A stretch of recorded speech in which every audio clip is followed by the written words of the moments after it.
10,000 piece ইয়াবা ও দেশীয় অস্ত্রসহ 4 মাদক কারবারিকে আটক করেছে কোস্টগার্ড সদস্যরা। আজ শুক্রবার 11 জুলাই দুপুরে কোস্টগার্ড সদর দপ্তরের মিডিয়া কর্মকর্তা লেফটেন্যান্ট কমান্ডার হারুনুর রশিদ এই তথ্য নিশ্চিত করেন। তিনি বলেন, গতকাল বৃহস্পতিবার বিকাল 5টায় বাংলাদেশ কোস্টগার্ড বেস চট্টগ্রাম কর্তৃক চট্টগ্রামের পতেঙ্গা থানাধীন চরপাড়া ঘাট এলাকায় একটি বিশেষ অভিযান পরিচালনা করা হয়। অভিযান চলাকালীন ওই এলাকায় 4 জন ব্যক্তির গতিবিধি সন্দেহজনক মনে হয়।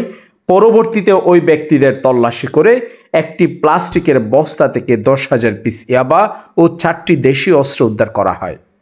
আটককৃতদের বরাতে তিনি আরও বলেন, মূলত ইয়াবা ক্রয় বিক্রয়ের উদ্দেশ্যে তারা ওই এলাকায় অবস্থান করছিল। জব্দকৃত আলামত এবং আটককৃত মাদক কারবারিদের পরবর্তী আইনানুগ ব্যবস্থা গ্রহণের কার্যক্রম প্রক্রিয়াধীন রয়েছে।